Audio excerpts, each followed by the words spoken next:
Écrire, au Portugal, ce n'est pas être solidaire d'une pensée universelle, membre d'une armée de travailleurs de l'esprit.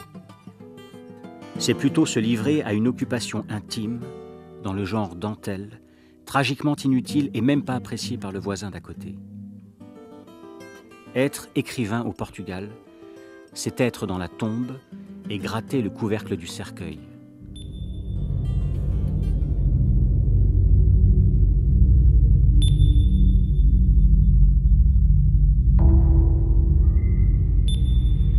Une vie, une œuvre. Miguel Torga, un homme d'espoir, désespéré. Par Françoise Estèbe et Christine Berlamont. Mon père avait de beaux yeux verts sombres et il me disait parfois qu'il aimerait pouvoir me les laisser et me laisser son regard. Il voulait ainsi dire qu'il souhaiterait pouvoir me transmettre sa façon de voir les choses, son regard de poète qui scrutait aussi bien la réalité physique que la nature humaine et qui s'absentait parfois pour entrer dans la solitude de la création poétique. Malheureusement, cette façon particulière de voir le monde, qui est celle d'un artiste, on ne peut pas l'enseigner, même quand on aime beaucoup quelqu'un. Pourtant, il s'obstinait, quand j'étais enfant et que nous faisions le voyage entre Coimbra et son village natal, au moins 3 fois l'an, à me faire compter tous les merles qu'on voyait pendant le trajet, à me raconter des débuts d'histoire dont il fallait inventer la suite, à m'emmener à la chasse aux perdrix par de belles matinées d'automne, à me procurer des nuits de Noël que je n'oublierai jamais, enfin à peupler mon enfance de fantaisie et de souvenirs.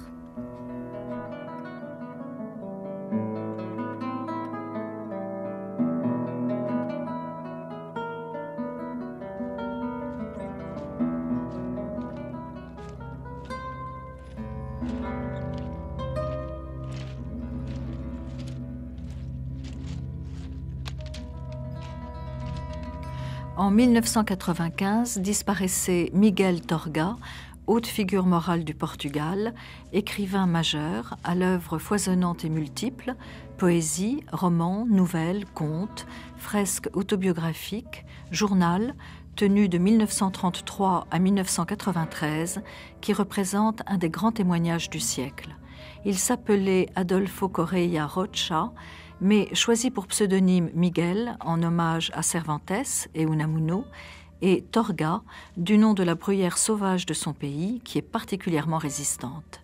Esprit rebelle et indomptable, âpre et rigide comme les montagnes du nord-est du Portugal où il naquit et vécut l'enfance miséreuse d'un fils de paysan pauvre, révolté dès son plus jeune âge par l'injustice du monde, Torga choisit l'insoumission, l'intransigeance et le combat pour la liberté comme règle de vie. J'ai commencé mal et tard. Tandis que les autres partaient du savoir, je suis parti de la souffrance. Aucune porte ne s'est jamais ouverte devant moi sans que je l'enfonce d'abord. J'ai lutté contre la pauvreté, j'ai lutté contre l'ignorance, j'ai lutté contre le temps, j'ai lutté contre les hommes. J'ai lutté contre Dieu et j'ai lutté contre moi-même. Une enfance poussée comme un ballon, au gré des coups de pied du monde. Une jeunesse qui s'essouffle, au dernier rang du marathon de la culture. Une maturité crispée d'indésirables au sein de sa patrie.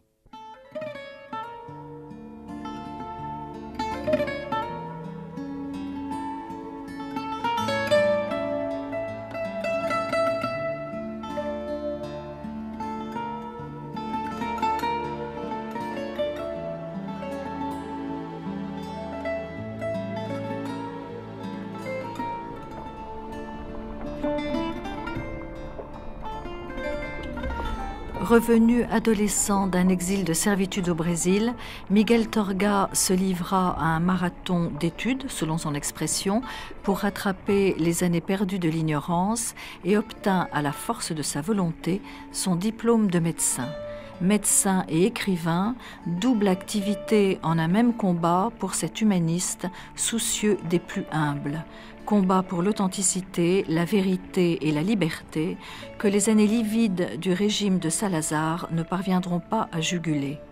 Profondément meurtri par la médiocrité intellectuelle et la lâcheté humaine, Miguel Torga fut un homme de passion et de doute, lucide et désenchanté, implacable, souvent, angoissé toujours, jusqu'à la torture de soi, un pessimiste ardent, un homme d'espoir, désespéré, disait-il. Daniel-Henri Pajot. C'est un météorite dans la littérature portugaise, inclassable, étonnant. Donc, ne pas connaître Torga, c'est à mon avis ignorer une planète dans le système solaire littéraire. Et puis, il y a d'autres aspects plus techniques sur l'écriture du moi, sur les rapports de Torga avec l'Europe. Sont des choses qui sont intéressantes. Donc, cet homme qui est à la fois très, comme il l'a dit, très local et en même temps ouvert, mais filtrant tout selon son optique personnelle, c'est quelqu'un qui est à la fois très attachant, un mot un peu faible et un petit peu élégant, mais quelqu'un qui passionne, et aussi quelqu'un qui amène à avoir, disons, des réactions quand même un peu critiques vis-à-vis de son écriture. Vis-à-vis de son écriture ou de son caractère? Parce que Miguel Torga est un homme qui a suscité beaucoup d'inimitié, peut-être, ou de passion, parce que c'était un homme totalement intransigeant, c'est aussi sa vertu. Oui, vous avez entièrement raison de faire cette rectification, écriture ou homme. L'homme est resté toujours très solitaire, il est resté comme un menhir solitaire, pour faire allusion à son village natal dont on parlera. C'est une pierre sur un sol un peu désolé. Il y a peut-être à certains moments, si on veut être un peu sévère avec lui, un côté pause, c'est un peu sévère. Mise en scène du moi, certainement, mais face à ce qu'il jugeait, non sans raison, comme un certain avachissement moral, politique, le régime salazariste, il a voulu être la voix clamant dans le désert. Et la référence religieuse, pour moi, est importante, parce que Torga a fait son deuil très vite de la religion catholique en tant qu'institution, etc. Mais il est resté un homme religieux au sens profond du terme. La poésie, pour lui, est une religion. Et quand je dis qu'il est une voix clamant dans le désert, c'est ce qu'il a voulu être. Ça agace certains et en même temps, ça peut fasciner quant au défi que ça représentait.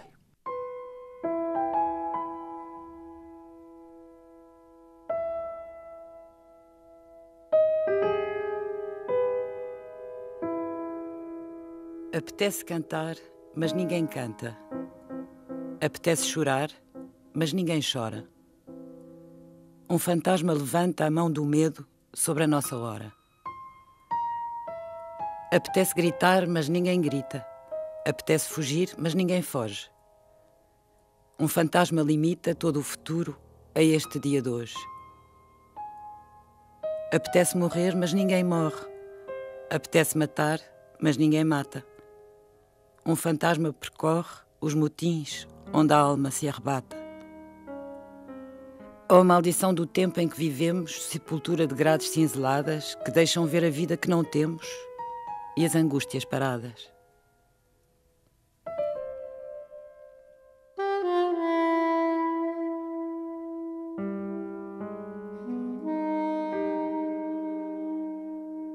Je n'ai donc pas hérité son regard de poète, mais j'ai appris plus tard avec mon père certaines valeurs qui étaient les axes mêmes de sa personnalité et qui faisaient sa force morale, telles que l'amour de la justice et de la liberté, la droiture, l'intransigeance, la fidélité à ses origines et à ses amitiés, et la capacité de se donner aux autres, puisque, au contraire des bruits qui couraient sur lui et qui le décrivaient comme un loup solitaire, il aimait partager son temps avec les autres, et il avait souvent de longs entretiens dans son cabinet de consultation ou à la maison avec de jeunes poètes, des étudiants, des hommes politiques et des personnes anonymes qui allaient le voir.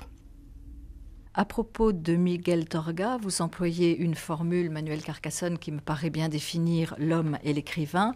Vous parlez de l'irascible vigie du Portugal. Alors effectivement, la vigie, d'abord, ça suppose un point élevé d'où l'on observe le monde. Ce point élevé, c'est les montagnes Trás-os-Montes, les mondes au-delà des monts, qui est la région natale de Torga. Et irascible, alors c'est un guetteur, il observe le monde, l'évolution du monde, ses contemporains. Irascible, moi j'aurais dit plutôt indigné qu'irascible.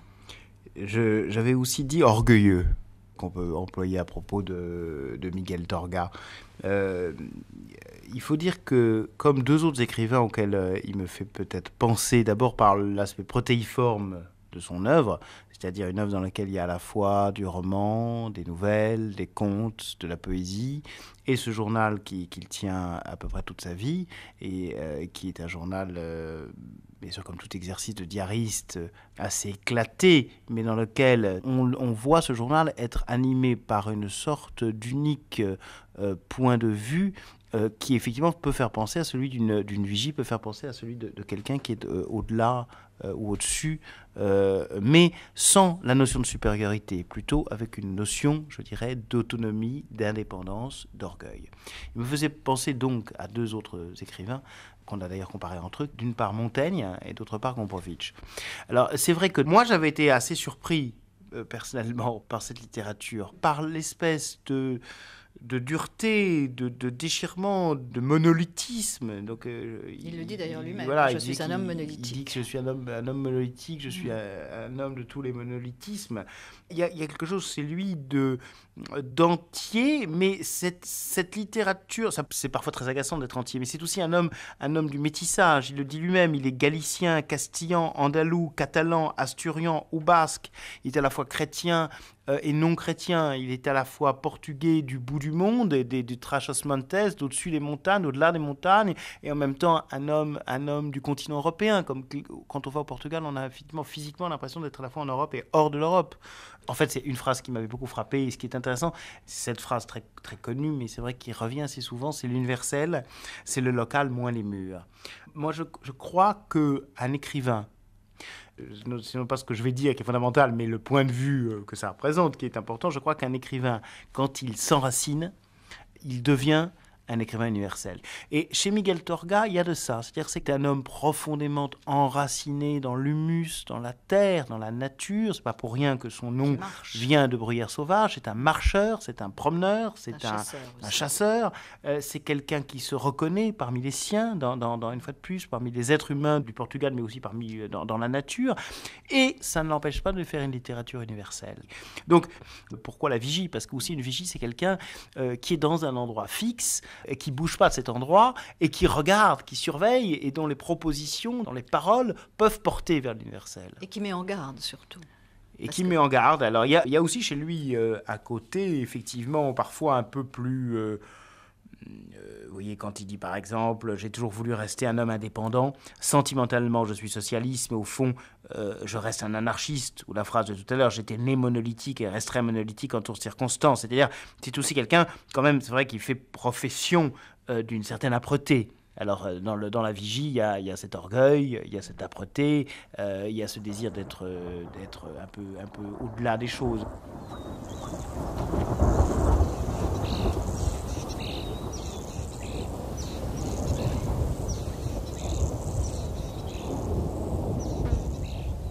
San Martino de Anta, 26 septembre 1940. Chasse. Mais une chasse qui va au-delà des lièvres et des perdrix. Montagne sur montagne, avalée à grands pas gloutons. Un suicide à l'envers. Pour vivre. Avec, me poussant en avant, la douleur de mes yeux et la douleur du monde.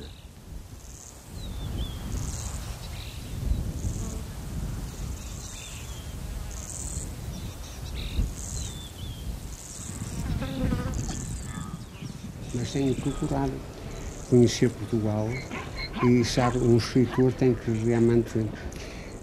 sobretudo conhecer le subconsciente de uma nação. Je cherchais à connaître le Portugal et il le connaît bien parce qu'un écrivain doit connaître la conscience, le subconscient et même l'inconscient collectif d'un pays, de son pays.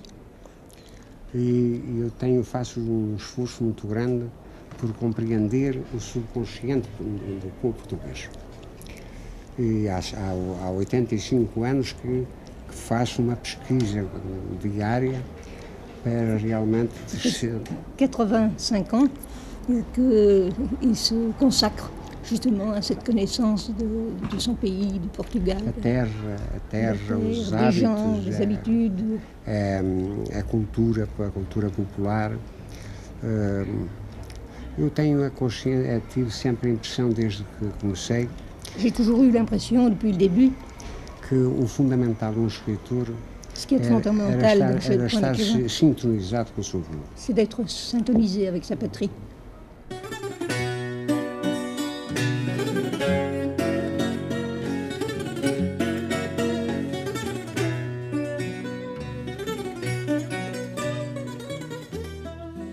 Vous voyez chez Torga, Patrick Kéchichian, une tentation monacale laïque. Alors il disait, écrire est un acte ontologique.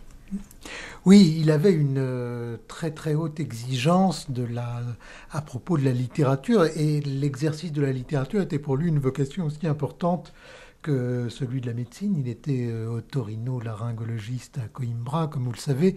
Il avait un cabinet, je me souviens, j'avais été lui rendre visite, je crois que c'était à la fin des années 80, 88, peut-être 89.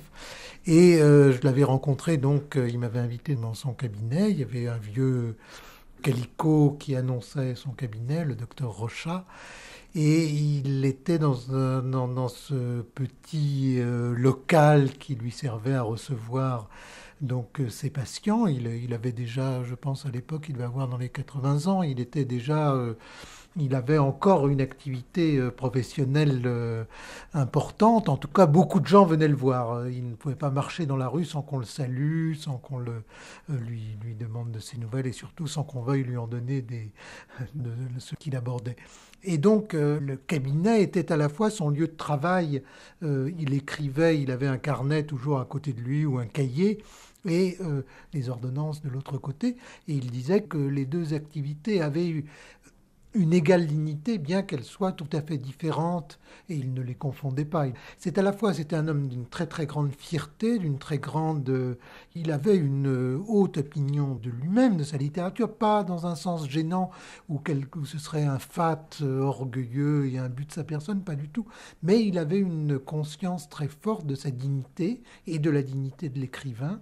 Mais comme c'était un être pétri d'angoisse et toujours dans le doute sur lui-même, sur le monde, sur toutes les opinions qu'on pouvait émettre politiquement, même si c'était évidemment un homme de gauche, il avait aussi des tendances très traditionnalistes sur l'organisation même, la hiérarchie de la société. Il n'était pas particulièrement révolutionnaire ou progressiste sur ce plan-là, même si, encore une fois, politiquement, il s'est évidemment toujours opposé à Salazar. Il a été en prison, il a été censuré, enfin, il a subi évidemment tout ce que des opposants pouvaient subir pendant les années de plomb du salazarisme. Mais en même temps, le doute métaphysique, le doute profond, intime sur et sa vocation et sur la vocation de l'écrivain et sur le pouvoir surtout de l'écrivain était permanente chez lui. Mais quel était le but de l'écriture pour Torga ? C'est difficile, à ma connaissance, il n'a pas assigné à la littérature d'autre but que celui d'être un révélateur de notre réalité, de notre pouvoir de résistance. Il y avait une double tendance, j'ai l'impression, à la fois une tendance très sociale, très très attentive à la réalité des personnes, du pays dans lequel il vivait, à la réalité des êtres, à la réalité profonde des êtres. Et à la réalité politique aussi. Et à la réalité politique, avec au moment où cela était nécessaire, des prises de position très nettes, un courage indéniable dans l'action et dans le rôle de l'écrivain, et en même temps une ouverture au mystère de l'existence, une interrogation métaphysique et morale très profonde. J'ai mal d'être le seul avoir eu la force de garder les yeux ouverts, envers et contre ceux qui voulaient me les tenir fermés, au pays de la servitude.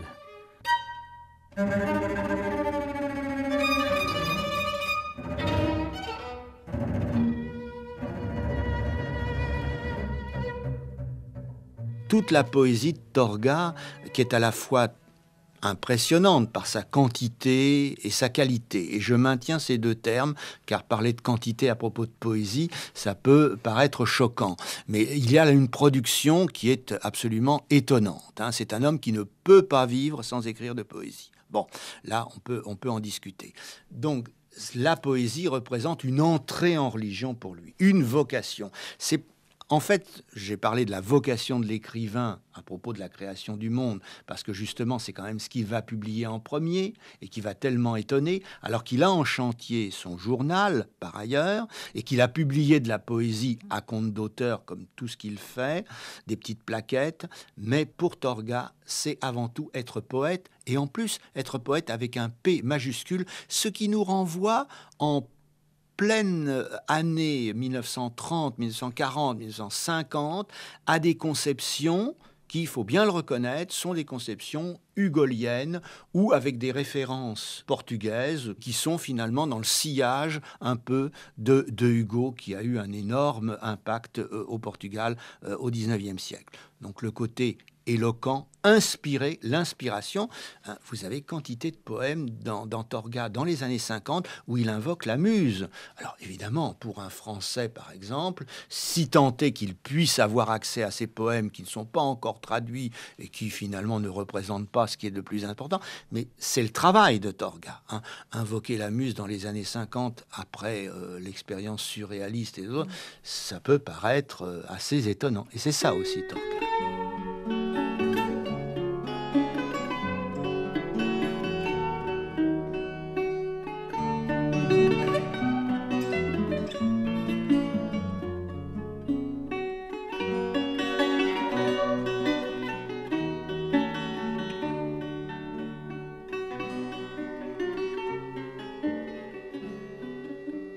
On voit d'abord un océan de pierre, des vagues et des vagues sidérées, dressées et hostiles, dont la force démesurée est contenue par la main inexorable d'un Dieu créateur et dominateur. Tout est immobile et muet. Un monde, un infini de terre lourde, rocheuse, agreste, qui tantôt se dresse tout droit dans un élan pour monter au ciel, et tantôt s'enfonce en des abîmes d'angoisse, pour on ne sait quelle tellurique contrition. Les terres chaudes et les terres froides. Des lieux et des lieux d'un sol rageur, tordu, brûlés par un soleil de feu ou par un froid de glace. Des montagnes par-dessus des montagnes parallèles à des montagnes. Dans les intervalles serrés entre les abruptes, des fleuves aux eaux cristallines, chantantes, étanchent la soif de cette aridité.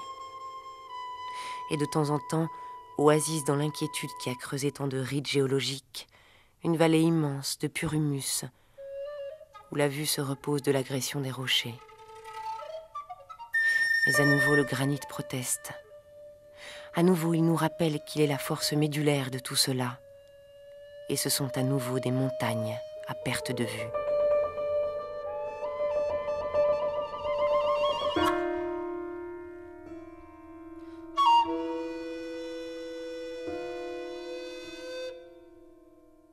Mais Torga se définissait, Daniel-Henri Pageot, comme un homme archaïque, comme un paysan. D'ailleurs, il est issu du monde paysan. Il en a à la fois beaucoup souffert parce qu'il a connu la misère de ce monde paysan, dont il ne cesse de clamer la dignité tout au long de ses pages. Mais oui, il se définit comme un homme primitif, du Portugal primitif, archaïque, des montagnes du nord-est du Portugal. Voilà, alors vous avez dit deux mots importants, archaïque et puis primitif. Ensuite, archaïque dans un sens, j'allais dire presque Michel Foucault, l'arché, le côté premier, primordial. Ça, oui, le retour à la terre et surtout pas avec les inflexions qu'un Français pourrait faire, de grâce, surtout. De toute façon, retour à la terre, ça veut dire retour au berceau. Mais lui, il appelle son village berceau de granit. Oui, à la montagne plus que retour à la terre. Voilà, oui, parce que la montagne représente justement, ou monter, représente, il faut voir aussi, retour à la terre, bien sûr, on pense à une campagne française, etc. Là, comme vous le dites, c'est une certaine région montagneuse, c'est une région qui a des plaines, un peu d'agriculture, d'élevage, mais qui est absolument traversée par des pierres. Il y a des champs de pierres, et d'ailleurs des pierres qui sont gravées tout près de son village. Il y a un village qui est certainement néolithique et qui en plus a été colonisé par les Romains. C'est quelque chose de tout à fait étonnant. Et le grand chasseur qu'est Torga s'imprègne de cet espace qui est à la fois donc un espace rural, c'est-à-dire marqué par l'agriculture de son temps, mais en même temps un espace immémorial, quelque chose qui n'a plus ni frontières spatiales et chronologiques, et c'est ça qui lui plaît. Alors il y a toujours cette volonté de se ressourcer aux éléments les plus telluriques, les plus terriens, lui qui est allé au Brésil, lui qui est un grand voyageur.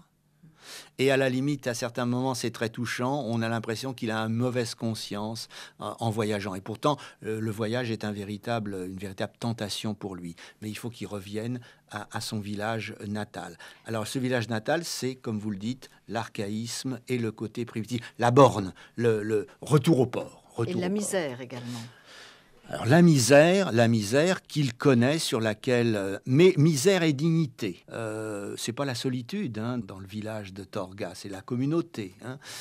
Donc misère, mais surtout misère et exploitation, c'est-à-dire la sensation d'être dominé par des riches, d'où les mouvements de révolte du jeune Torga qu'il va consigner et qu'il va transformer dans le premier jour de la création du monde, où il se présente comme quelqu'un qui est révolté contre un ordre social.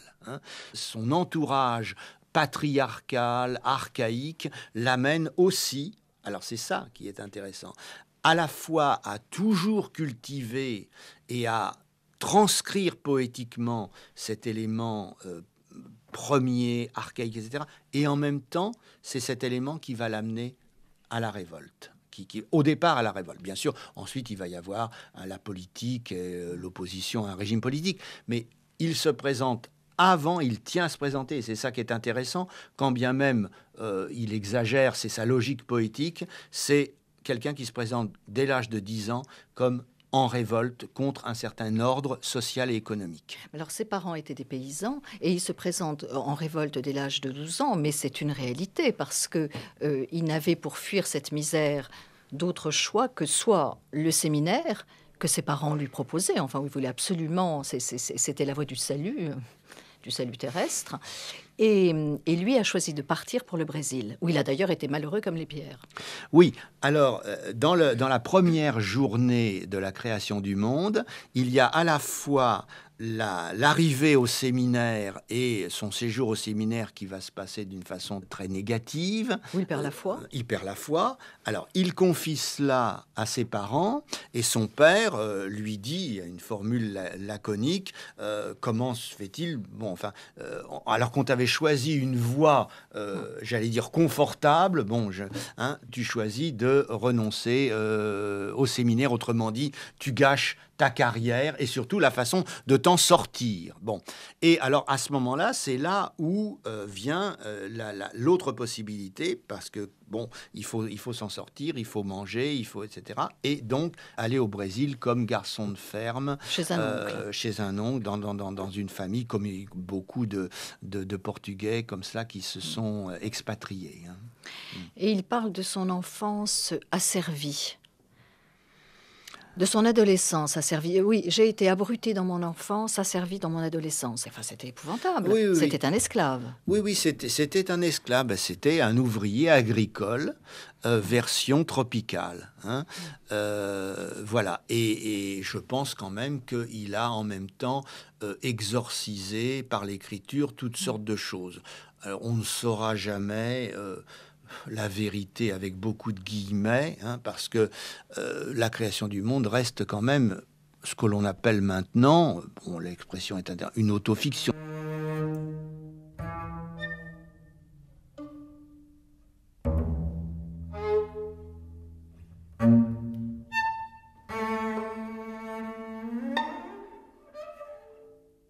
Nous ramassions de moitié les châtaignes de Mercador.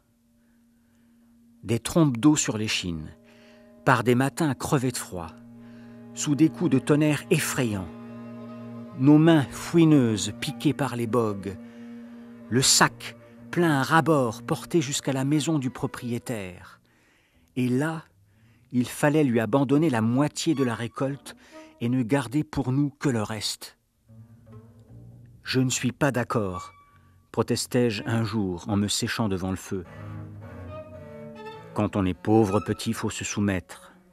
Qu'est-ce qu'on mangerait sinon tout l'hiver ?»« Moi, je suis pas d'avis de me soumettre, déclarai-je. Alors va-t'en d'ici. »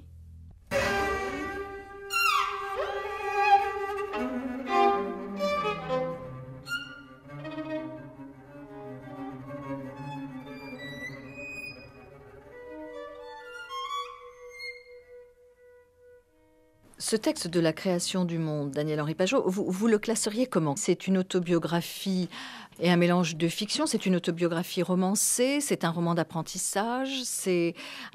D'abord, quelle est la structure de ce texte? La création du monde en 6 jours et pas en 7. Voilà, pas en 7 parce qu'il n'a pas pu, il a renoncé finalement, il s'en est expliqué, il n'a pas voulu faire le 7e jour, qui de toute façon, en tout état de cause, est le jour du repos. Alors j'ai avancé l'idée, parce qu'il a quand même une forte teinture religieuse, que finalement les 6 jours renvoient aux 6 âges de la vie d'un homme, depuis la naissance jusqu'à la décrépitude, hein. Mais la création du monde est de l'aveu même de Torga, et la 4e de couverture de l'édition Garnier fort judicieusement rappelle une petite citation de Torga, où nous avons quand même en une ligne une réponse à votre question, et il faut faire parler Torga. Monde finalement coulé dans la prose, donc prose déjà, quelque chose, hein, et ensuite chronique, roman, mémorial et testament mêlés. Donc ça fait déjà 4 catégories littéraires ou 4 sous-genres littéraires. Alors, mémorial, testament, nous éloigne beaucoup de l'autobiographie au sens traditionnel, c'est-à-dire que en fait, eh bien, on s'aperçoit que cette écriture de Torga, ou tout au moins c'est ainsi que je la lis, mais je ne pense pas quand même faire un contresens criant, est toujours une écriture adossée à la mort, adossée à la finitude, et cette écriture est une tentative pour traverser la finitude et pour nier la mort, pour aller et transmettre quelque chose. Mais alors quoi? Que veut-il transmettre? Le témoignage, une voix singulière, la singularité de Torga. C'est une évidence, c'est un homme qui s'est voulu inclassable. Miguel Torga s'est voulu le démiurge de ses origines, familiales et géographiques, et d'ailleurs son œuvre centrale s'appelle La création du monde. Claire Queyron. Je passe sur ce que la connaissance des lieux apporte à la traduction de certains de ces textes qu'on pourrait appeler des textes d'état-major, comme on parle de cartes d'état-major.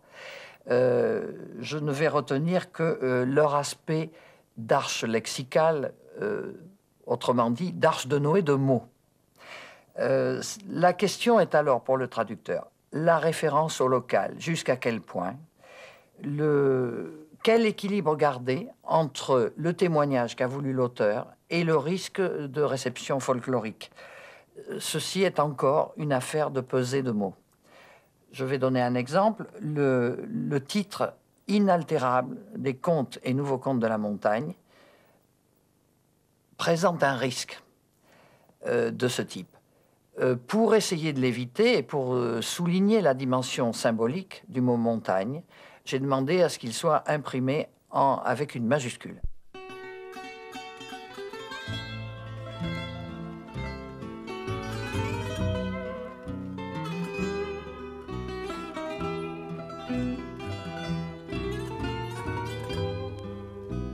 A vida é feita de nadas, de grandes serras paradas, à espera de movimento,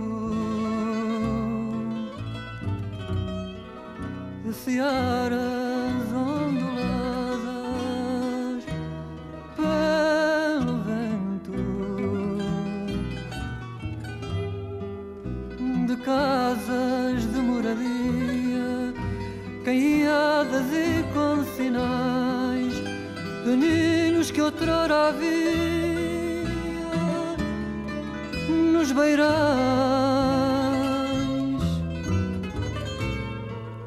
de poeira da sombra de uma figueira, de ver esta maravilha, meu pai a erguer uma videira, como uma mãe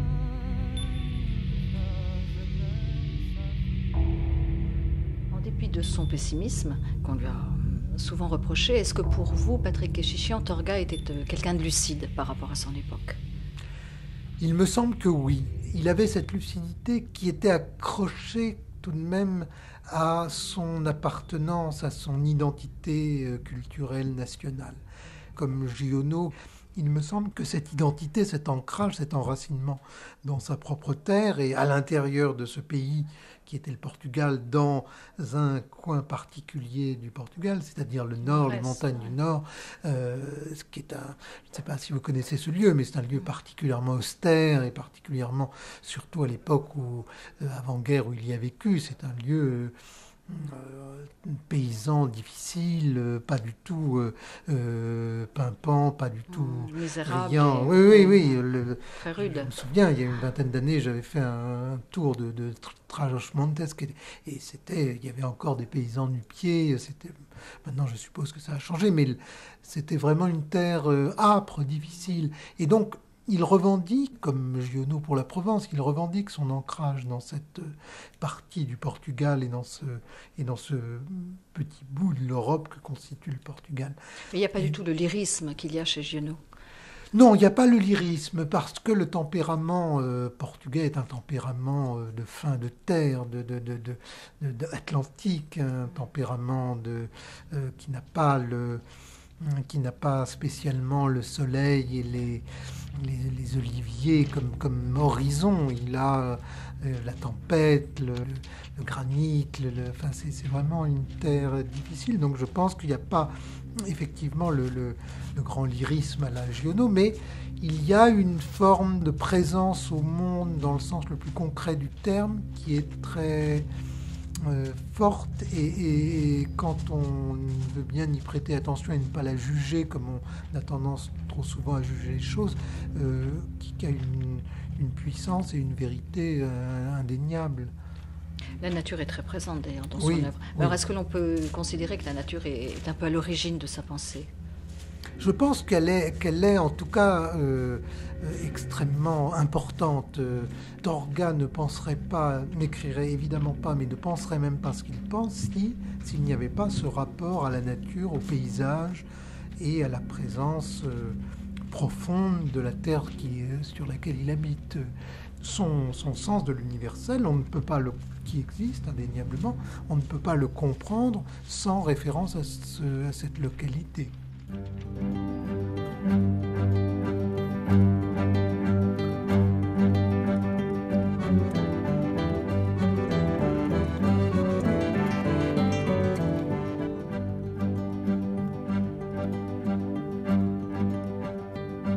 Poussé par la nécessité et l'amour de l'aventure, à 20 ans, si ce n'est plus tôt, après le service militaire, quelques-uns émigrent vers les Eldorados d'outre-mer, Brésil, Afrique et Océanie.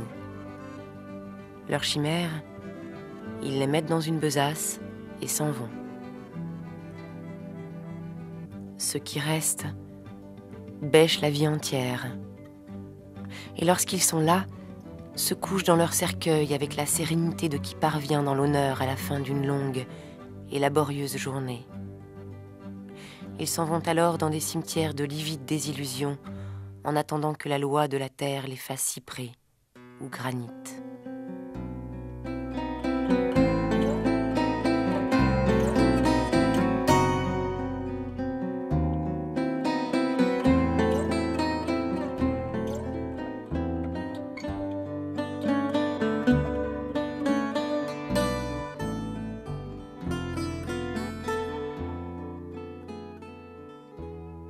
Manuel Allègre, vous êtes poète, vous êtes homme politique, vous avez connu Miguel Torga, alors vous aviez avec lui des relations quasiment filiales.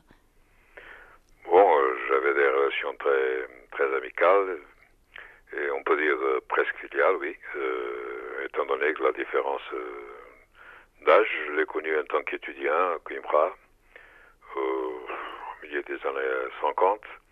Et après le retour de mon exil de 10 ans, on a créé une très grande intimité. On a eu des relations très proches.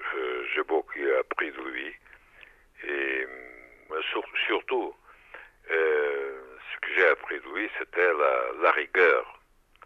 La rigueur, la discipline, l'humilité aussi devant l'écriture. La rigueur de la langue. La rigueur de la langue, et la rigueur du mot, la rigueur du mot. Et aussi le combat contre soi-même, contre la facilité.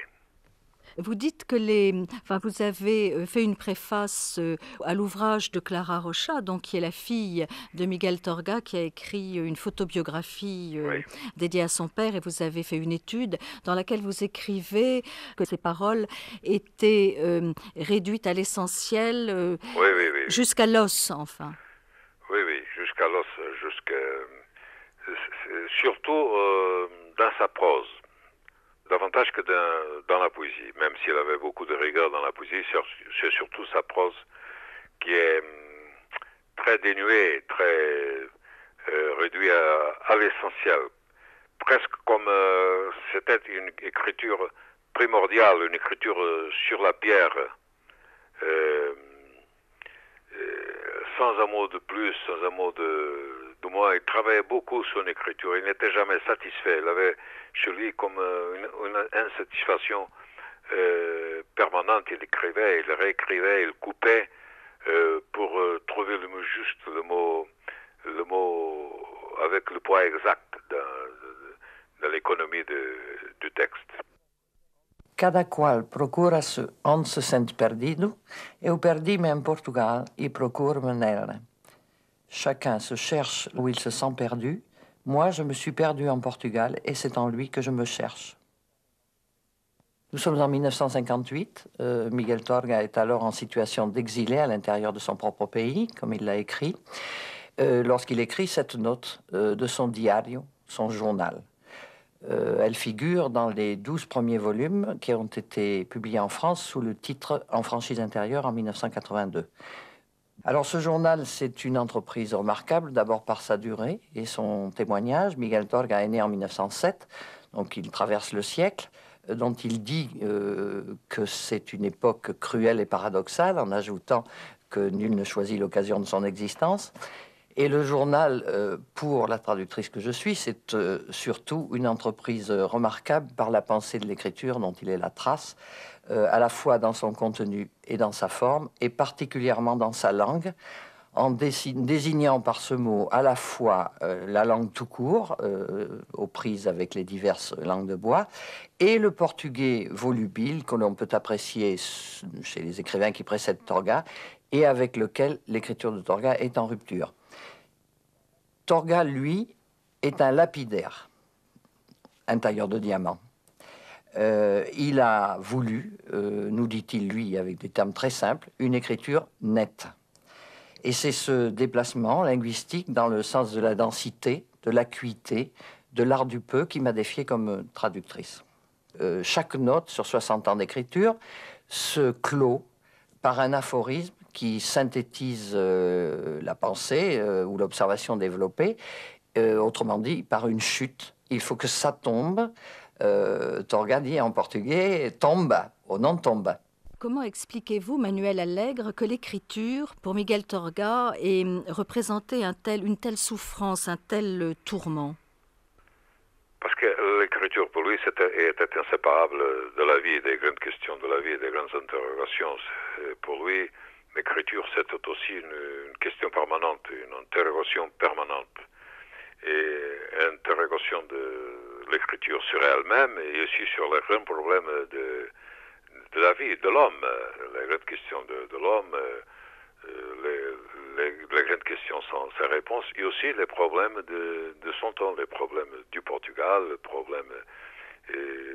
on n'a vu pas son journal, qu'il a écrit premier que n'importe quel autre au Portugal sur les grands problèmes du monde, sur ce qui se passait en Europe, sur la guerre civile d'Espagne, et puis sur l'Hongrie, etc.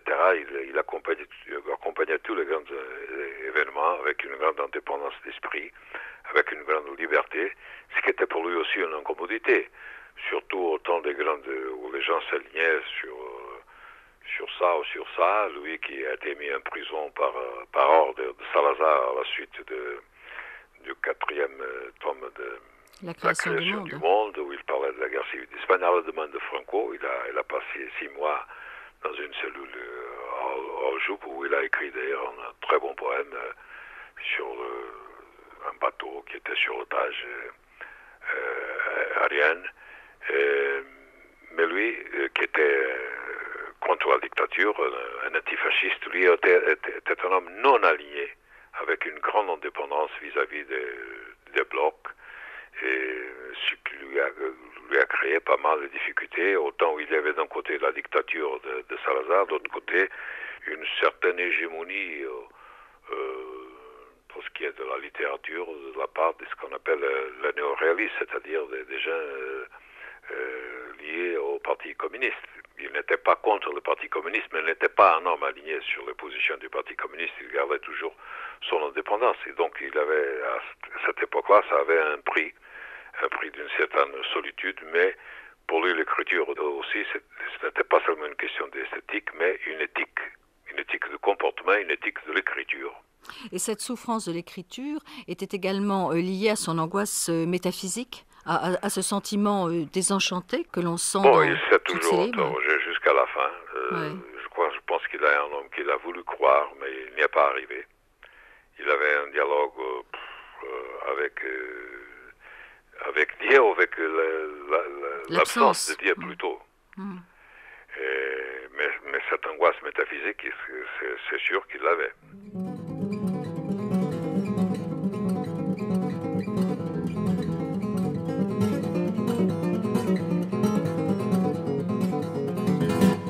Moi, je viens de la terre, et j'existe par elle.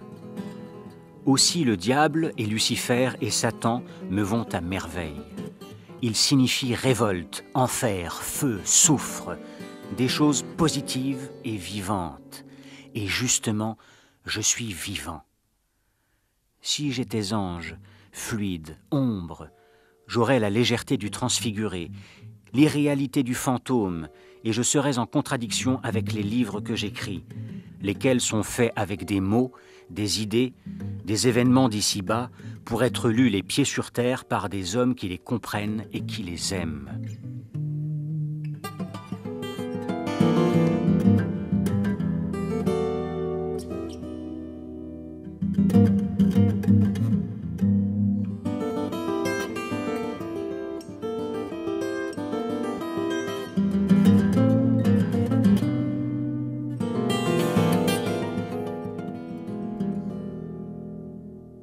Patrick Kéchichian, c'est le journal de Torga. Alors c'est le journal qu'il a tenu à partir de 1930, des années 30, qui est pour vous son œuvre, une de ses œuvres majeures. Vous considérez que c'est un des grands témoignages du siècle et que c'est une œuvre morale.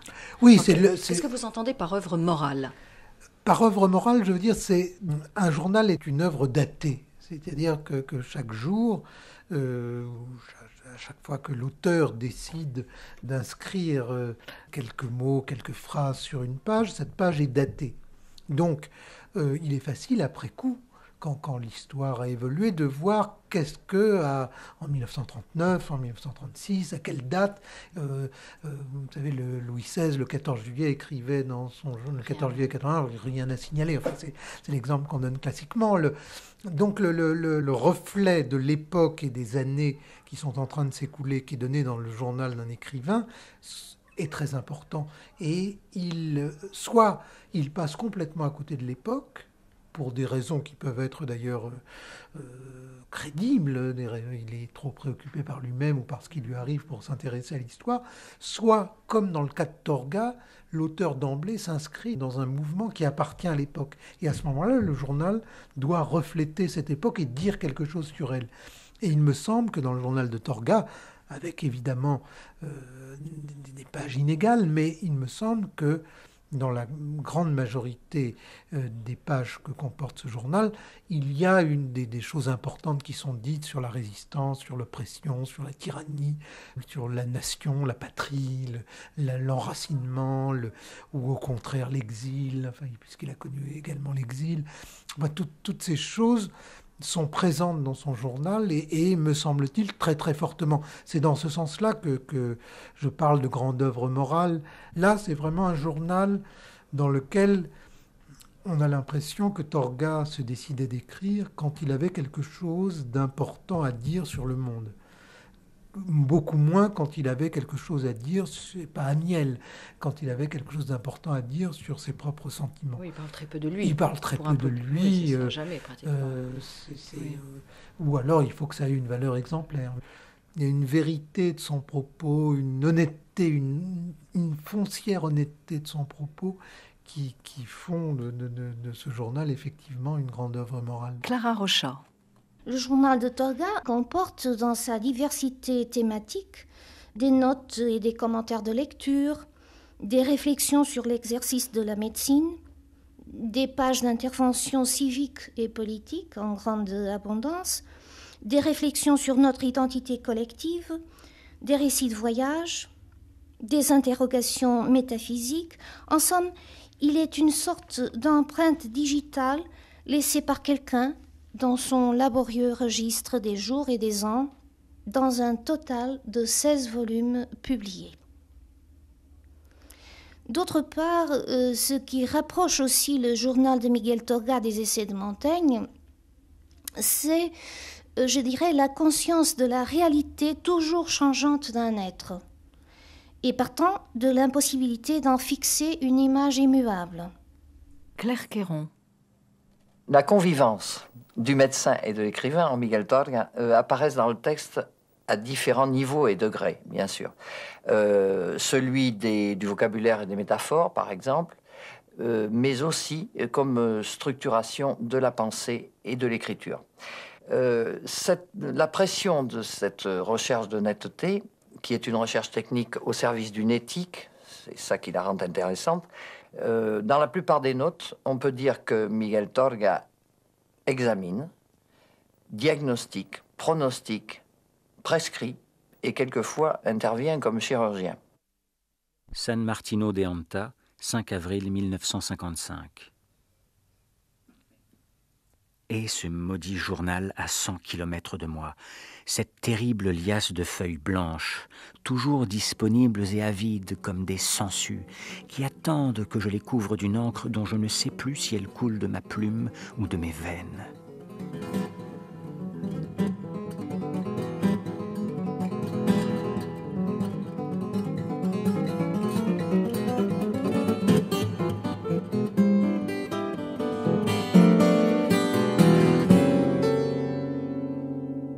Il choisit à un moment donné l'exil à l'intérieur. C'est la traduction de Claire Queyron, sa traductrice attitrée.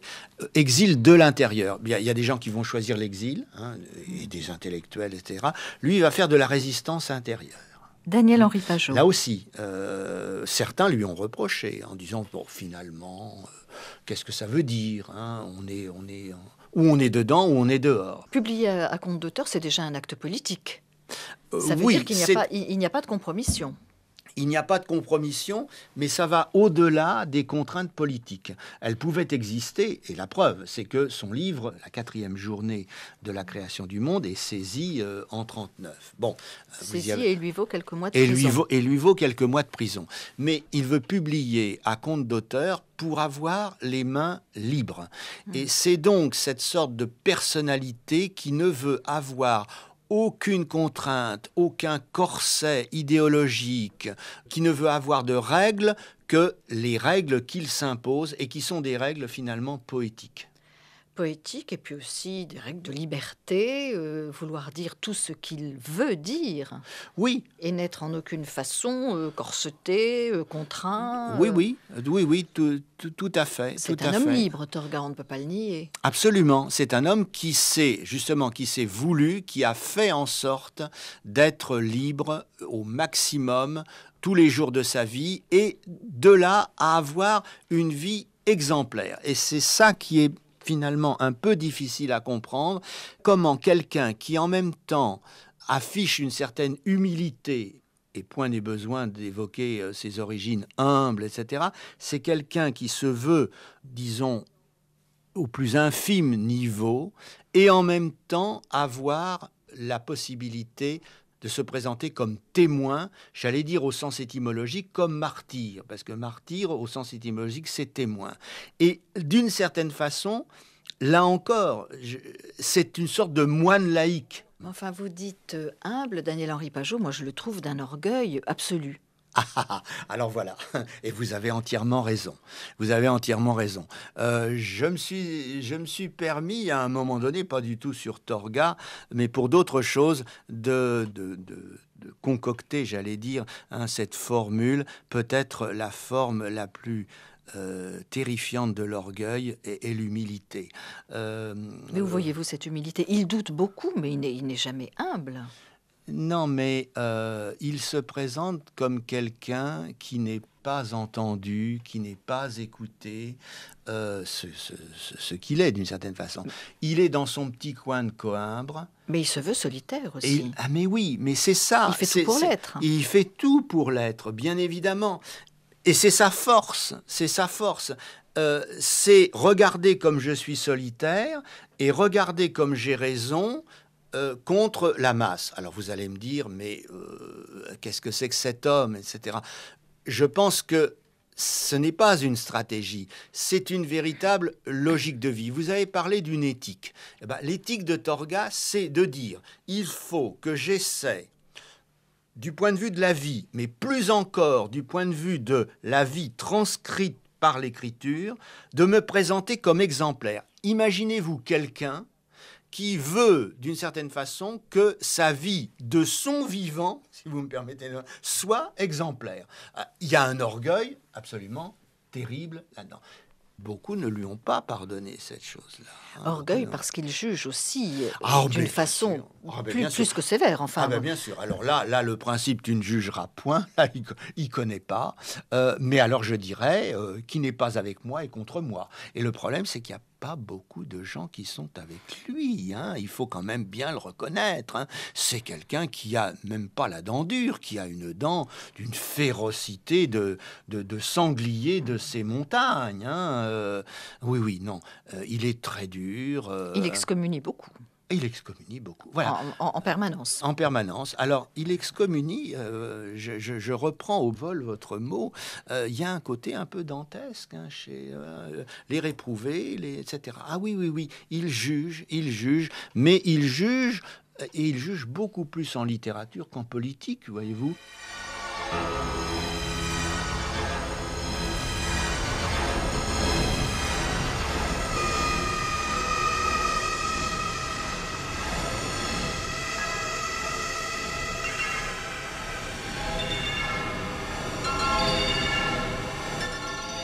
Mon devoir professionnel une fois accompli, venait la dévotion créatrice.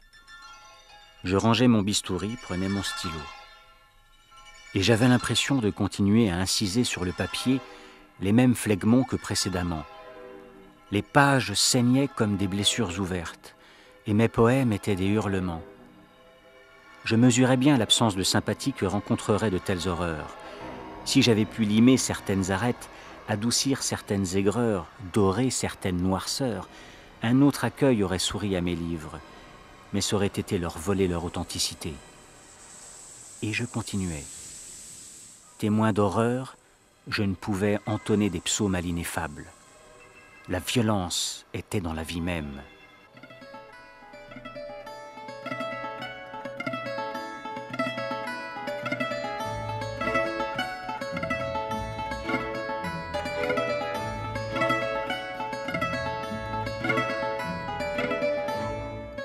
Alors Torga s'est identifié au Portugal. Oui. Ça, il le dit constamment dans ses textes. Mais en même temps, on ne peut pas dire que c'était un écrivain nationaliste, parce qu'il est très très dur vis-à-vis de ses compatriotes aussi. Il a été, dans le courant de sa vie et après sa mort, on dit beaucoup de mal de Torga au Portugal. Torga ne représente pas, comme d'autres écrivains, les Portugais ne sont pas tous fiers de Miguel Torga. Il a parce qu'il n'a pas été tendre évidemment avec eux, parce qu'il a toujours refusé d'être une sorte de porte-parole un peu officiel du Portugal, comme à des degrés différents l'a été ou l'est José Saramago. Torga, même au Portugal, n'est pas forcément considéré comme une voix très très présentable. Il a un côté trop individualiste et trop singulier, c'est lui qui parle, même s'il parle, s'il a une volonté de faire de sa voix une sorte d'universel, il a en même temps la volonté de signer toujours Torga. Rien ne trouve grâce à ses yeux. C'est le côté un petit peu quand même ingrat du diario, du journal. Et là, on s'aperçoit que c'est quelqu'un qui va être, je dirais quand même, d'une certaine myopie ou d'une certaine méticulosité très vétilleuse à l'égard de... Mais alors... Puis la misogyne aussi. Alors, misogyne totale. C'est terrifiant. Il y a sur les femmes des choses épouvantables. Misogyne totale. L'impression qu'il parle de vaches ou de oui. De alors là, nous pourrions dire que à la fois l'ascendance paysanne et la formation médicale font que les femmes, effectivement, entre l'animal et le côté physiologique, elles ne sont pas gâtées. Je vous le concède, c'est vrai. Il a dit une chose terrible à propos de son épouse. Il dit, lorsqu'il va l'épouser, sache que je t'échangerai contre un verre. Voilà. Alors, vous m'avez retiré le verre de la bouche. C'est quand même une phrase bien entendu. qui est... Voilà. Alors, oui, mais ça, c'est la vocation du poète. C'est-à-dire, le poète se marie, mais c'est pas parce qu'il se marie qu'il cesse d'être poète. Alors, on peut sourire de cette espèce de... Le dire est une forme de sadisme, quand même. C'est une sincérité au-delà de toute... non, c'est... Voilà, c'est... Tu es ma femme, mais j'ai épousé la poésie. Voilà, c'est vraiment quelqu'un... Non, il y a un côté ascète chez Torga. D'ailleurs, c'est ce qui, à mon avis, qui peut faire le pont entre son écriture et sa vie. Il est ascète. Bon, il s'impose la règle de vie, mais il a rendu quand même, je dirais quand même, son entourage. Être ascète, c'est bien, mais pour son entourage, ça pose des problèmes. Mais, par exemple, si vous allez dans les contes de la montagne ou les nouveaux contes de la montagne, qui viennent d'ailleurs d'être réédités en un seul volume chez Corti, dans cette collection très très très jolie ce qu'ils appellent les massicotés, donc les deux séries. Ils sont magnifiques ces contes. Oui, absolument. Et vous allez avoir des personnages de femmes.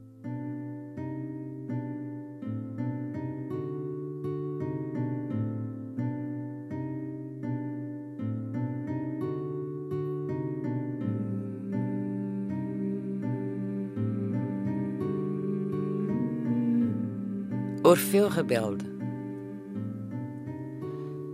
Orfeu rebelde, canto como sou. Canto como possesso que na casca do tempo a canivete gravasse a fúria de cada momento. Canto a ver se o meu canto compromete a eternidade no meu sofrimento. Outros, felizes, sejam roxinóis, eu ergo a voz assim num desafio, que o céu e a terra, pedras conjugadas do moinho cruel que me tritura, saibam que há gritos como anortadas, violências famintas de ternura. Bicho instintivo que adivinha a morte no corpo de um poeta que a recusa, canto como quem usa os versos em legítima defesa. Canto, sem perguntar à musa se o canto é de terror ou de beleza.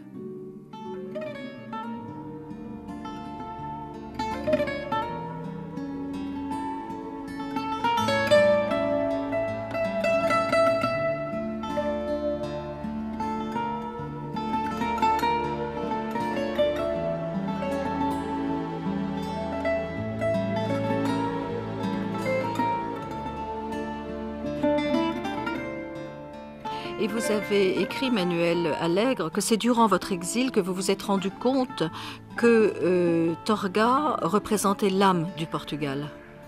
Oui, Torga, c'est un homme qui incarnait une certaine idée du Portugal, pour utiliser une expression bien connue des Français, ce que nous appelons la portugalité. C'était un homme qui connaissait tout le pays. Il a écrit un livre magnifique qui s'appelle Le Portugal.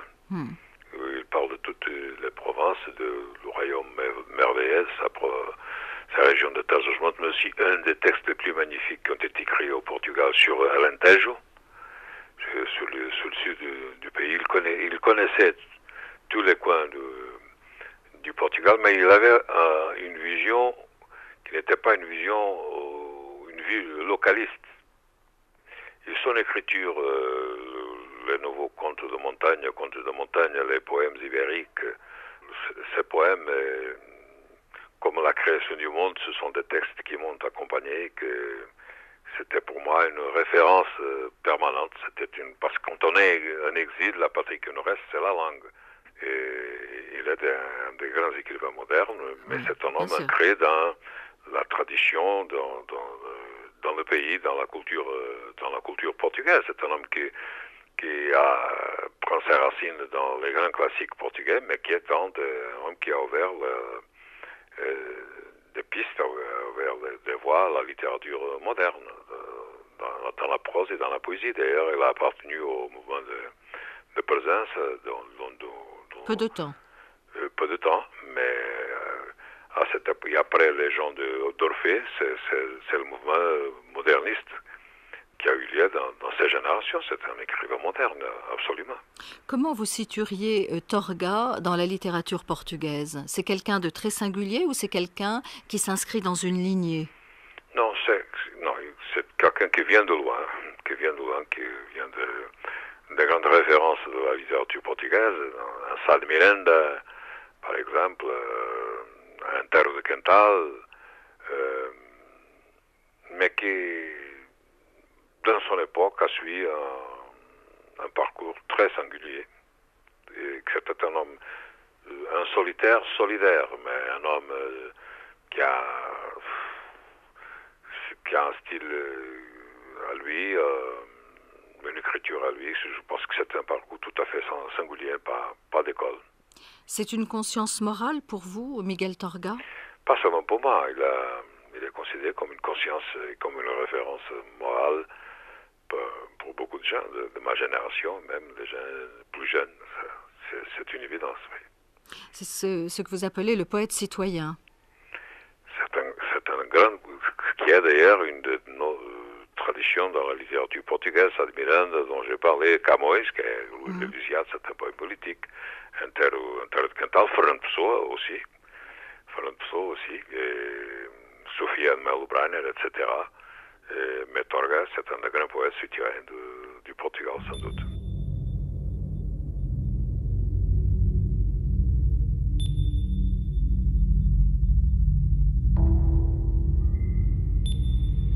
En tâtonnant dans la pénombre de l'aurore, il se leva, ouvrit la fenêtre, s'accouda au parapet et se mit à regarder. La lagune couverte de brume était comme un nuage de coton. La mer au-delà des dunes ronflait encore. La pinède, massive, ne donnait pas signe de vie. Un jour comme tant d'autres, avec le même lever informe, humide et ralenti. C'est toi, Pedro ? Oui, mère. Attention de ne pas t'enrhumer. Elle aussi veillait. Elle aussi savait que l'heure était venue. Un bruit d'ailes sauvages déchira l'air par-dessus le toit. Les premiers canards, à la rencontre du fusil de Milierao. Bientôt, les 2 détonations attendues parvinrent à ses oreilles à travers la brume. La mort commençait sa moisson. Ne reste pas à l'humidité, fils. Couvre-toi. Lentement, mais inexorablement, le jour se levait. Où vas-tu ? Prendre un bain ? Il lui sembla entendre un sanglot. Mais quelle importance avait un sanglot en pareil moment ? Et il descendit. Lentement, comme pour un rituel, il se dévêtit parmi les roseaux. Puis doucement, il pénétra dans la fraîcheur. Son corps nu, nageant dans l'eau claire, était un étrange poisson. Ses jambes, ni féminines ni masculines, se mouvaient en un rythme indécis. Et son buste fuyant que le soleil de la mer n'avait pas halé, ni bruni la poussière de la terre, hésitait entre la force musculaire et la douceur languide de l'abandon. Lentement, comme s'il allait au-devant de sa conscience, l'étrange poisson taillait dans les filets de brume. Devant lui, naviguant à la boussole de leurs yeux, des mouettes en bande se balançaient sur les risées. Séduit par la volupté qui l'entourait, Pedro se mit sur le dos, croisa les jambes et se laissa flotter. Les gouttelettes que la brise soulevait l'aspergeaient parfois comme un goupillon rythmé et païen. Elles éclaboussaient sa poitrine lisse et ce sexe indéfini où sa douleur prenait naissance. La vie, égoïstement, s'accrochait à la vie. Que fallait-il de plus pour être heureux que de respirer ? Et la conscience aiguë et lancinante de son anomalie se perdit quelque temps dans les hautes nuées de l'oubli, loin des tempêtes. Mais le croassement moqueur d'un corbeau qui passait fit revenir à lui le fugitif. Les yeux rivés sur la boue du fond, il revécut alors en un éclair tout le calvaire de sa vie. D'abord, très loin en arrière, la découverte de son anomalie. Ensuite, le secret, la crainte, la peur qu'on la découvre. Enfin, la certitude que sa mère connaissait aussi sa disgrâce. C'était par une journée d'août sur la plage. Tous ceux de son âge, encore des enfants, jouaient nus et naturels dans les flots de la mer calme et tiède. Lui, cependant, restait sur place, vêtu et pudique, au milieu des adultes. « Tu ne te baignes pas, Pedro ?» Il est enrhumé, il ne peut pas. Indifférent à ses angoisses, le temps passait, et un jour, la sentence est tombée. Le conseil de révision est le 10. En douce, il a regardé sa mère. Il lui a semblé voir quelque chose sur son visage qui se contractait doucement. Mais ça n'a duré qu'un instant. Maintenant, le 10 approchait, et il allait devoir donner finalement une réponse vraie, loyale, aux questions du monde. La vie était belle, mais quelqu'un devait payer pour cette beauté. Les plumes ensanglantées qui flottaient entre les touffes d'herbe le prouvaient bien.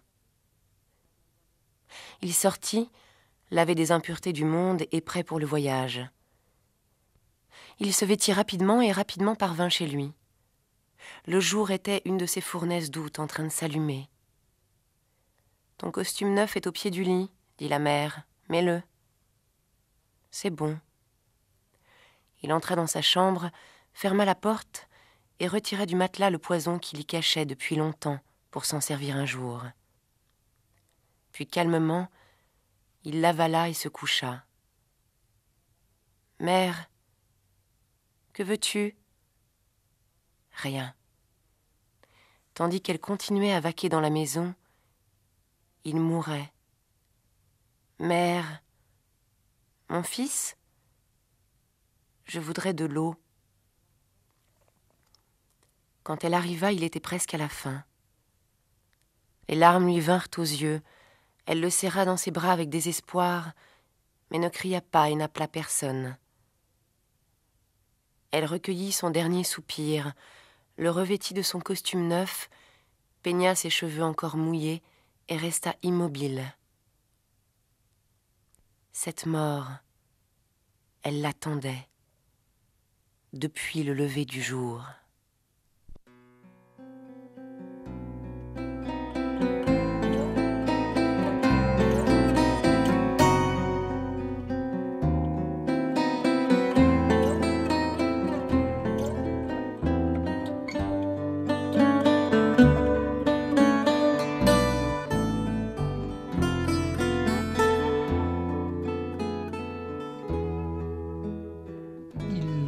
Reçu, je dois dire, très, très gentiment, avec beaucoup de générosité, mais en même temps avec beaucoup d'intransigeance. Par exemple, très naïvement, en partant, je lui avais demandé est-ce que vous accepteriez de me dédicacer une édition française d'un livre que j'avais pris avec moi. Il a refusé de dédicacer en disant, en faisant toute une théorie dont je serais bien incapable de me souvenir des termes, mais en tout cas en me disant, mais la dédicace, il ne le faisait pas par impolitesse ou par désir de m'humilier, mais c'était simplement parce que pour lui, la dédicace représentait quelque chose de très particulier et qu'il n'était pas question de dédicacer un livre comme ça après une heure ou 2 heures d'entretien que nous verrions plus tard quand nous nous reverrions.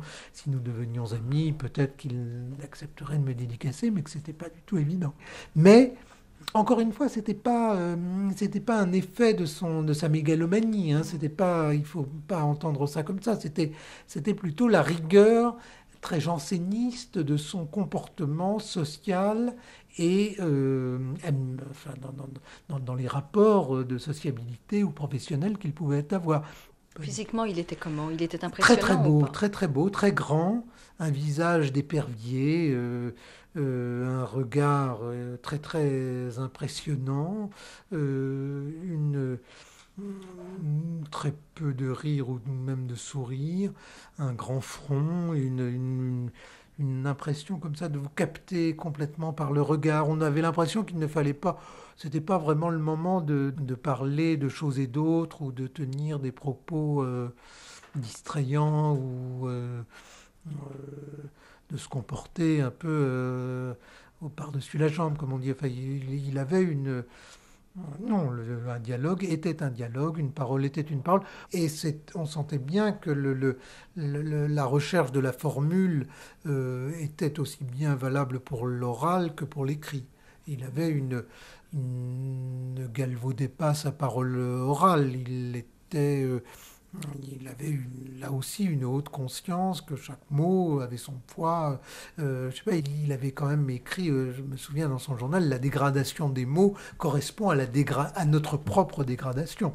Vous gardez l'image d'un homme plutôt combatif, plutôt désenchanté, plutôt... Pas du tout désenchanté, non, pas du tout désenchanté, très très combatif, très, très vivant. Alors il est très désenchanté dans son journal en tous les cas.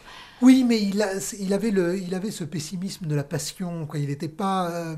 la phrase « tout est foutu » n'était pas ni dans son discours, ni, semble-t-il, dans sa pensée. Le désenchantement du journal ou le pessimisme du journal correspondait dans sa personne réelle à un esprit de résistance et de combat perpétuel.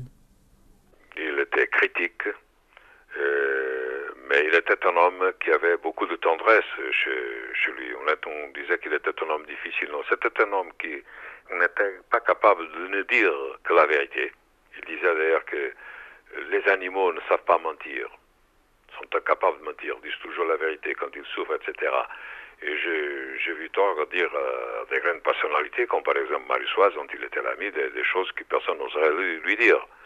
Mais lui disait ça par une certaine conception même de l'amitié. Quelle est la plus grande qualité de l'œuvre de Torga, Manuel Allègre? Est-ce que c'est de stimuler toujours l'interrogation? Pas de dogme, pas de certitude, l'interrogation, l'inquiétude, la rigueur. C'est un homme qui a une conscience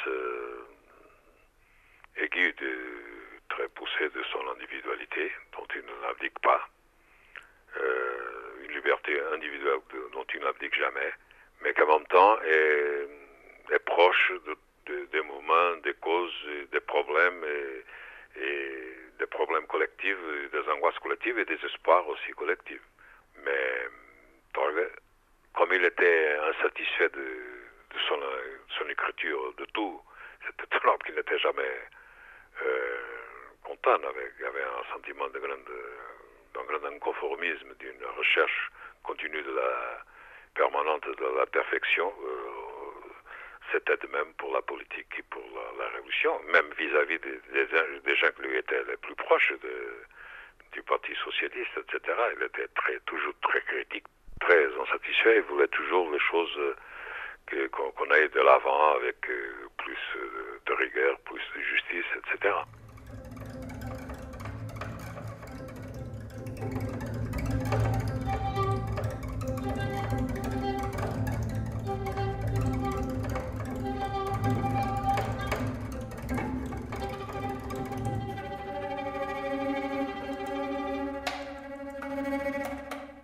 Viva Franco!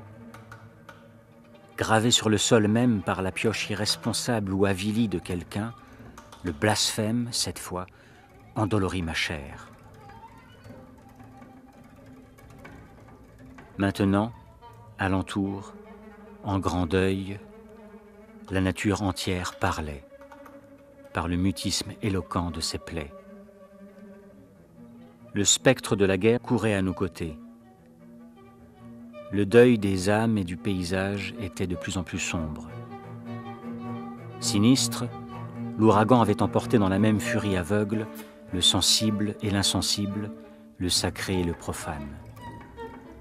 Dans un hameau désert, la croix encore debout d'une église incendiée n'avait plus qu'un seul bras. Sur la façade, l'œil d'une rosace détruite avait l'air d'une orbite vide dont le regard nous suivait sur la route.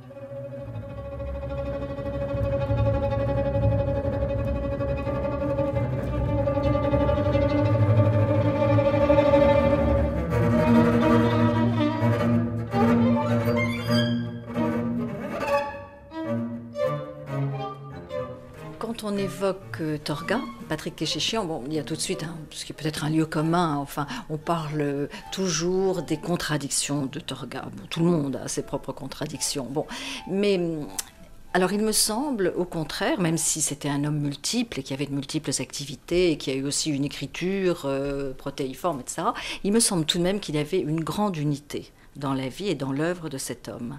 Ah oui, incontestablement. Et cette unité, je n'ai pas lu toute l'œuvre et je ne l'ai pas étudiée chronologiquement, mais il me semble qu'elle était inscrite d'emblée. Il y a eu une solidification d'une pensée préalable, comme pour ainsi dire, du monde, de la littérature, de l'homme, de la société. Et tout cela n'a fait, me semble-t-il, encore une fois, c'est à vérifier dans une étude plus approfondie de l'œuvre, mais tout cela n'a fait que se solidifier, que prendre corps et prendre une épaisseur, une substance que ça n'avait probablement pas au départ. Et autant que je me souvienne, dans le courant du journal, sur toutes ces années, ces dizaines d'années de travail du journal, on assiste à cela, on assiste à l'accumulation d'une expérience et à l'enrichissement par l'expérience d'une pensée, mais qui ne vient pas de nulle part, ou qui était constituée, qui était là du fait de l'expérience de l'enfance, de l'adolescence, des duretés de cette expérience. Donc quand il a débarqué dans la vie à l'âge adulte, je suppose, je pense, et je ne crois pas me tromper, qu'il y avait déjà cette cohérence et cette unité et cette volonté d'unité très très forte, oui. Et je pense qu'il n'y a jamais renoncé. Il n'y a pas plusieurs périodes dans Torga. Il n'y a pas plusieurs. Il n'est pas passé d'une opinion à une autre, ou d'une tendance à une autre, ou d'une école littéraire à une autre. Il y a une espèce il faut bien dire d'ailleurs d'un point de vue intellectuel, il y a presque ou philosophique, une intemporalité, il y a une espèce de croyance profonde, pas religieuse, mais en une pérennité des choses. Oui, c'est l'homme de l'énergie, c'est l'homme de l'énergie vitale, c'est l'homme de la droiture, la droiture presque jusqu'au déraisonnable d'une certaine façon, jusqu'à la torture de soi, jusqu'au trouble profond, jusqu'à la question qu'on s'impose à soi-même. la fidélité, la recherche d'une fidélité absolue, aussi peut-être le goût de le goût de l'être humain, le goût de l'être vivant, le goût de la vie, l'amour de la vie, avec la vie des plantes aussi bien que la vie des animaux, que la vie des hommes, enfin tout cela formant une grande idée de la création, non pas forcément une création démiurgique ou divine, mais une création terrienne. Son unité, c'est le petit garçon de San Martino de Anta qui est devenu homme et qui peut dire « je n'ai jamais trahi, je n'ai jamais, finalement, en dépit de, je suis resté fidèle à, et j'ai augmenté, alors peut-être même dans le sens paysan, j'ai accru, j'ai apporté quelque chose de plus à mon petit lopin de terre. » Et je ne me suis jamais trahi moi-même, surtout. Et je ne me suis jamais trahi moi-même. Hein. Quand il parle de son écriture, il renvoie à son père en disant « j'aime le travail bien fait et j'écris comme je laboure ». Les comparaisons entre écriture et labour sont invraisemblables. Donc, ce qui fait l'unité, c'est la fidélité au monde de son enfance. Après tout, c'est quelqu'un qui a voulu, par la littérature, dire quelque chose qui n'avait jamais été, qui n'avait pas de statut dans la culture, hein, ce village, etc. Et voilà, Torga est arrivé et maintenant ça reste. C'est dans des mots comme ce qui reste, une pierre qui reste. Les textes sont des pierres.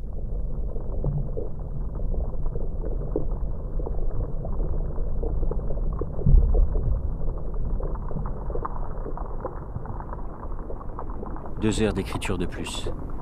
Quelque chose de sec, de morcelé, sans aucune grandeur. Bien que j'en ai conscience, j'ai sué scrupuleusement mes 4 pages. C'est ce qu'il faut faire en définitive. Faire effort sur effort jusqu'à ce que le corps n'en puisse plus et s'effondre. En un mot, donner à la vie ce qu'elle réclame, une suite d'instants remplis d'efforts.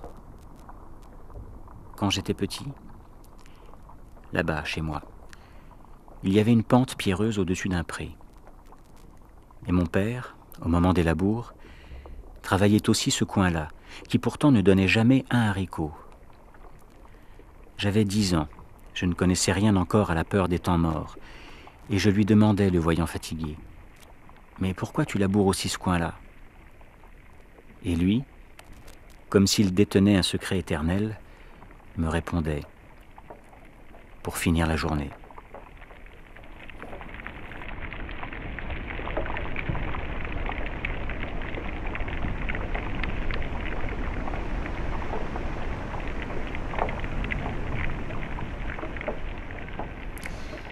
Miguel Torga nous parle aussi, dans une page de son journal, de l'intime recherche qu'il mène. Une recherche sans conclusion possible, puisque la connaissance de soi-même est un défi toujours inachevé, toujours en suspens. Le journal de Miguel Torga est donc bien l'expression de cette inquiétude. Malgré son image granitique, l'auteur a été quelqu'un de très tourmenté et qui n'avait point de répit. Il a d'ailleurs dit dans un poème « La paix possible est de ne pas en avoir ».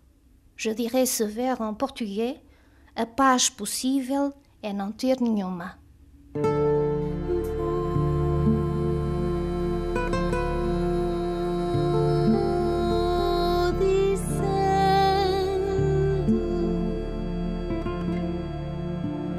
Miguel Torga, un homme d'espoir, désespéré.